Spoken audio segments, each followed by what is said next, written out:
Hello, Peter here, your Pinoy accountant. And in this video, we'll talk about yung BIR inventor list. So, sino ba yung mga required to file itong BIR inventor list? Ano ba yung dapat natin i-file ng mga documents? And kailan yung deadline? So, if you are interested to find out, we'll talk all about inventory list in this video. So, before we start, sa mga hindi pa pala nakapag-subscribe, subscribe kayo sa ating YouTube channel, Pinoy Accountant. So, let's start. So, who are required to file nitong inventory list? So if you are manufacturing, merchandising and retail companies, ayan, real estate companies and construction companies. So if nabebelong yung business niyo doon sa nabanggit natin, you are required to file itong inventory list. So ano ba yung mga dapat nating i-submit? So number one, of course, yung inventory list itself. So yung inventory list ninyo as of December 31, 2025. So, tatlong copies no, ng printed copies. So, depende sa inyong RDO. Other RDOs, hindi na nire-require yung printed. Yung isa-save na lang yung PDF copies nun sa DVD-R or USB. But others, ayan, lahat, other RDOs yon nire-require pa ng printed na inventory list. That is 3 copies. So, again, yung nabanggit natin in our previous video, yung mga deadlines for December. So, ito yung mostly na nakakaligtaan or nakakalimutan is to do an inventory count at the end of the year or before kayo mag-close ng inyong business, you should do an inventory count. Kasi ito yung naging problem ng ating in our previous year, yung inventory ng kanilang December 31 na 2024, kailangan yun i-submit kasi ngayong noong January 30, 2025. So the problem was they forgot to do the inventory count. So, hindi nila alam kung ilan ba yung inventory nila as of end of the taxable year. So, yun. Yung iba, ina na lang, estimate. Yung iba, no ending inventory na lang yung nailagay. So, yung sinasuggest natin for today's year end, ayan, December 31, if ever open pa kayo yan, or before kayo mag-close kung anong day man yon is to do an inventory count before the end of the year. So, kailangan yung magbilang ng inyong mga inventory. So, ayan. So, the inventory list, 3 copies. The soft copies ng inventory list, the PDF copies nun, signed of course, ilalagay nyo sa USB or if may mga DVD-R pa, mas cheaper kasi yung DVD-R. If you can find a DVD-R, pwede din yon. And then, yung third is the notarized sworn declaration. So, kailangan yung ipa-notarize sa inyong suking abogado. So, 3 copies nun yung required ng notarized na sworn declaration. So, yung laman ng sworn declaration is, we'll talk that in our next slides. So, ayan. So, last is yung brown envelope. So, other RDOs, they would require na lahat ng isasubmit nyo, ilalagay nyo sa brown envelope na nakalagay na yung inyong TIN, ayan, yung name niyo, taxpayer, yung contact number nyo at email address, and yung contents, ano yung laman nung sinabit nyo na inventory list. For example, the inventory list, yung USB nandun, and the notarized sworn declaration. So, ayan. And then, yung deadline naman is, of course, that is January 30, yung deadline yan, 2026. So, again, yun, mag-inventory count tayo ngayong before the year ends. So, ayan. So, madami din nagtatanong is, how will they know na they are required to submit inventory? Yun nga, yung mga nabanggit natin kanina, if you are merchandising, ayan, manufacturing, retail, and construction kayo or real estate companies, you are required to submit. But others are a bit confused. So, mostly dito is pag service kayo is hindi na kayo required submit yung inventory list.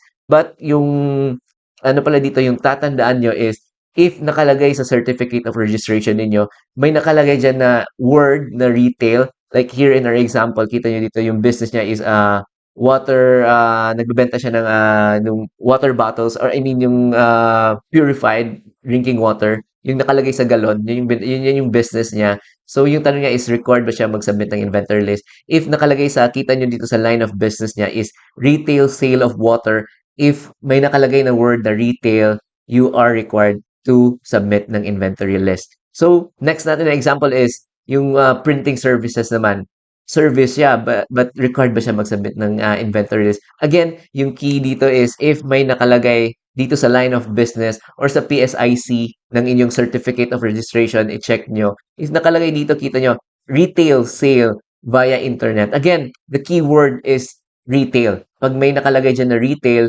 ibig sabihin you are required to submit the inventory list. Ayan. So, i-check nyo lang yung certificate of registration ninyo.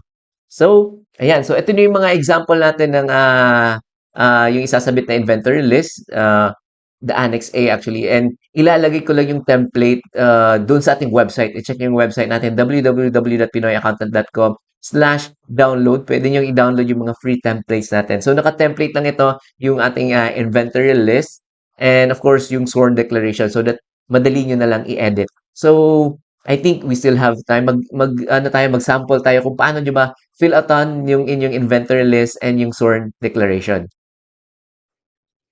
So ito, very quick lang yung inventory list natin. Ilagay nyo lang yung, again, this is just a template, naka-Excel na to. Lagay nyo lang yung company ninyo in our example, One Piece Merchandise Company. And then, again, this is for mga retail merchandise ninyo, yung mga binebenta ninyo. Yan yung ilalagay nyo dito. And if may mga raw materials kayo, for example, you are into, ano yung madalas na example dito is bake shop, I mean, and you're selling cakes, ayan, di ba may mga raw materials sa'yo, yung flour ninyo, yun yung malaking part ng inventory ninyo, flour, and then if ano pa yung other mga candies or mga chocolates, ayan, lahat ng raw materials in coming up with your product, kailangan yung ilagay dito sa inventory list. So, ayan, as of December 31, 2025, again, yung na-mention natin, don't forget, kailangan yung magbilang ng inyong inventory before itong at year end, kung kailan kayo magka-close. For example, hanggang December 29 lang kayo and wala naman kayong transaction ng 30 and 31, close na kayo ng 29, you can do your inventory count before kayo mag-close. So, as of December 31 pa din naman, same lang yung inventory nyo nung closing time or closing day ninyo, I mean. So, ayan. Let's go to the product inventory code. So, you can put their NA or not applicable if hindi naman kayo, wala naman kayong mga product codes sa inyong inventory. So, sa mga big companies kasi, they usually have itong inventory code or the product code. If wala naman, no problem, NA lang yung ilagay natin. And then the item description, for example, you are into selling mga merch or mga t-shirts, ayan, lagay nyo lang, for example, yung description niya, Luffy versus Goku shirt or bicolor yung benta ninyo, red shirt, lagay nyo dyan, or blue shirt. So, depende kung ano yung, paano nyo binibilang yung inyong mga merchandise. So, next is the address or the location or saan ba located. In most cases, if you are ano lang kayo doing business sa bahay, I mean, you can put your ano diyan kung check yung certificate of registration again ninyo, kung ano yung address niyo. So, pwede niyo na ilagay diyan na Quezon, ayan, yung madali lang na ano, yung maliit lang na konting description lang ng address. And then the code, again, yung code natin is letter O. Yung code, I mean, nakalagay, naka-indicate yan dito is, ayan, if letter O yung ilalagay nyo, goods owned by the taxpayers. Yung iba kasing code dito, hindi masyado nag-apply sa atin like goods on consignment, ayan, park goods and goods out on consignment. So, hindi siya masyadong applicable sa atin. So, in most cases, ayan, letter O yung ilalagay natin sa code.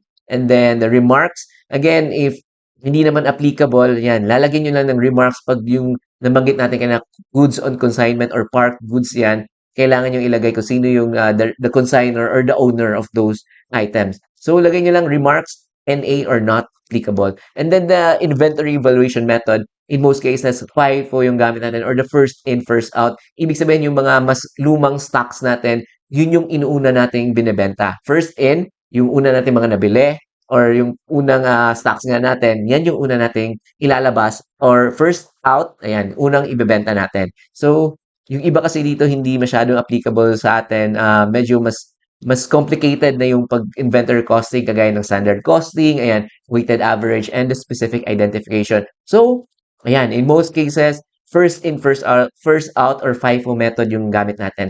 And then the unit price, so magkano ba yung puhunan ninyo, magkano nyo nabili yung stocks nyo na for sale ninyo. For example, yung t-shirt natin na ibinebenta, for example, buy and sell lang natin, is nabili natin siya for 100 pesos. So, yung unit price niyan is 100. So, this is the unit cost, kumbaga, yung product for sale ninyo. So, this is not the selling price.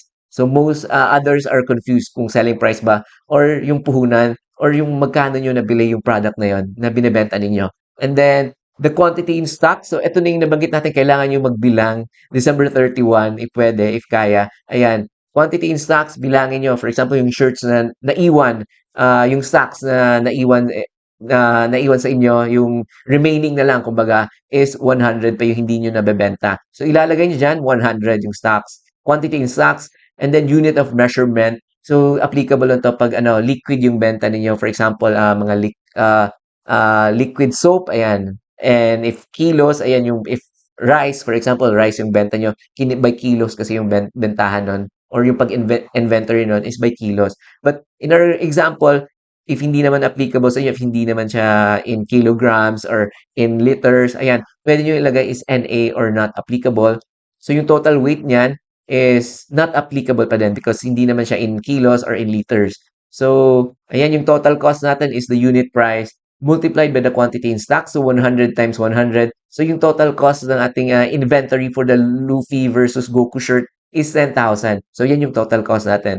So, if may other, ano pa kayo, inventory items, ilagay nyo lang sa next line items. If wala naman, ayan, so proceed na tayo is, ito yung gagawin nyo is ilalagay nyo yung name niyo and the signature of the authorized representative. But in most cases, yung taxpayer or yung owner yung ano dito, yung kailangan mag-sign. So if wala kayong authorized representative, ayan, kayo mismo yung magsasign dyan. Name nyo and then yung signature niyo. Um, yun yung kailangan niya na signature dyan. Your name and your signature, I mean. Ayan. So, next natin is yung TIN ninyo. So, ilagay nyo yung TIN or the TIN number ninyo. Ayan. Tax identification number. Ilagay nyo dyan. And then, that's it. I-print ninyo. And then, print 3 copies at least. And then, i-print nyo as PDF. So, that yan yung isa-save ninyo.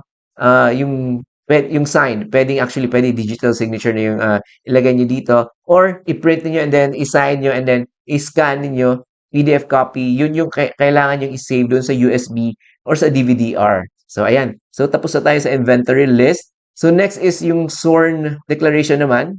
Ayan. So, the sworn declaration, so madali lang din to. It's just a template lang talaga. So, kailangan nyo lang palitan yung mga, for example, ito, province of Quezon. Palitan nyo kung ano yung province kayo. City of Sampaloc. Ayan, palitan nyo. And then, dito naman is your name. I, Monkey D. Luffy, Filipino. Ayan. Owner of, ilagay nyo i-check nyo yung certificate of registration niyo if may mga trade name kayo. Yan yung ilalagay nyo dito. And then the business address.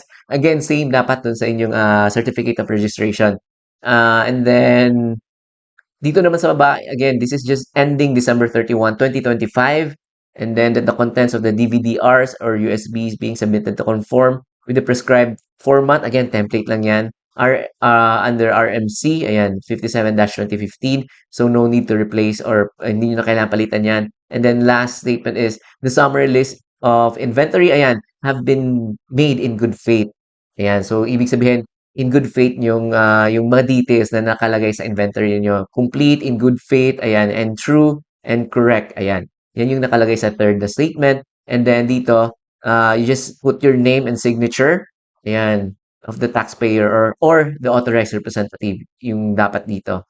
So, kayo mismo, yung name nyo and then signature, your TIN, and then kailangan nyo ipa-notarize sa isang attorney. So, notary public, I mean. So, ayan. So, once na notarize, ayan, hingi kayo ng at least 3 copies, original copies na notarized because yun nga, some RDOs would require 3 copies. So, ayan, again, that's it. We just talked about itong inventory list. So, 'di ba, madali lang. So, ayan. So, we just talked about itong inventories who are required to file. Again, if you're manufacturing, merchandising, retail, real estate companies, construction, and then yung mga isasubmit niyo yung template nito ipopost ko lang sa ating website. The inventory list, yung sworn declaration, and then yung soft copy ng inventory list, kailangan yung i-save dun sa DVD-R or the USB, and then lagay nyo sa brown envelope na lang so that hindi mawala dun sa ang RDO nyo man isasubmit. And then yung deadline, again, January 30 yung deadline na to. So again, wag nyo kalimutan mag-inventory count. Ngayong December 31, wag nyo kalimutan so that hindi may details na kayo ng inyong inventory list. Hindi, you will not have difficulty na in coming up with the inventory list. So ayan, yun lang ating video for today. My name is Peter, your Pinoy accountant. If may mga tanong kayo, just comment down below. And if you would want to support our channel, just go to our website, www.pinoyaccountant.com/donate. Again, thank you very much. And don't forget to subscribe and like or comment in our videos. Thank you, and I'll see you again in our next videos.